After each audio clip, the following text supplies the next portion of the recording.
In the quiet cold of December 1980, Rendlesham Forest, near two American air bases in England, was a place of peaceful, frosted trees and silent nights.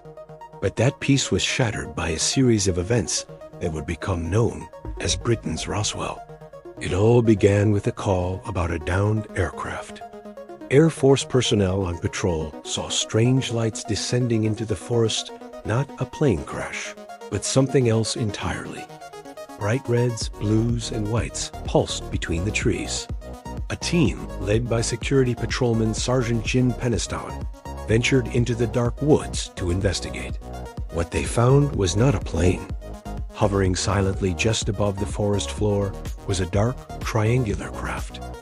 It was about 9 feet long and 6 feet high, glowing with an otherworldly light. The air around it felt electric. As Peniston cautiously approached, he noticed strange symbols etched onto its smooth, black surface, like hieroglyphics from another world. Compelled by a force he couldn't explain, he reached out and touched the craft. The surface was warm, and as his fingers made contact, a blinding white light erupted, and a stream of binary code ones and zeros flooded his mind. The information felt ancient, a message he couldn't decipher, but knew was profound. Just as suddenly, the craft lifted off the ground without a sound, maneuvering impossibly through the dense trees and shooting into the night sky at a speed that defied physics. The men were left standing in stunned silence, their radios malfunctioning and time itself seeming to distort. The next morning, investigators returned to the site. They found a triangular indentation burned into the frozen ground, exactly where the object had been. The surrounding trees were damaged, with branches snapped and bark scorched. Radiation readings in the landing area were significantly higher than normal background levels. 2 nights later, the lights returned. This time, Deputy Base Commander Lieutenant Colonel Charles Halt led a larger team into the forest, armed with a tape recorder to document the events. As they reached the clearing, a pulsating red light, like a giant eye, moved through the trees, keeping its distance.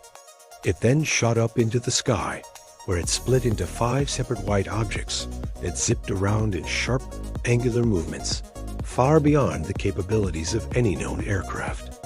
At one point, one of the objects beamed a narrow shaft of light down to the ground, right near the base's weapons storage area, a highly sensitive location holding nuclear munitions.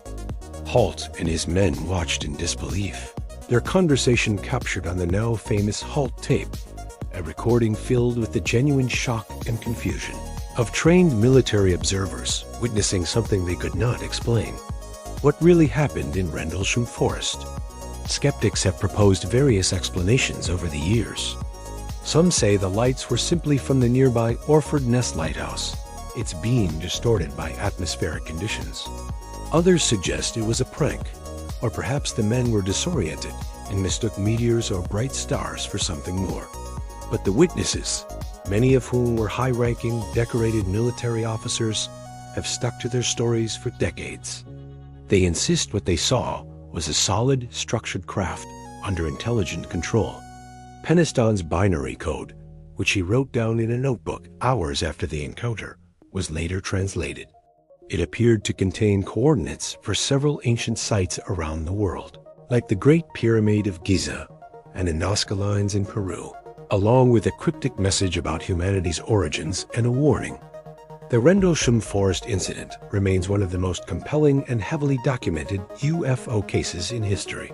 We have official military reports, plaster casts of the landing marks, the Halt audio recording, and the consistent testimony of dozens of witnesses. Was it a visit from an extraterrestrial civilization? A top-secret military craft being tested? Or something even stranger? Perhaps a phenomenon from another dimension bleeding into our own? Decades have passed, but the mystery of the strange lights over Rendlesham Forest endures. A chilling reminder that some things remain just beyond our understanding, hidden in the shadows of a dark English forest. The truth is still out there, waiting to be discovered. Thanks for watching, and if you found this story as fascinating as I do, make sure to like, subscribe, and hit the bell for more mysteries from her strange world.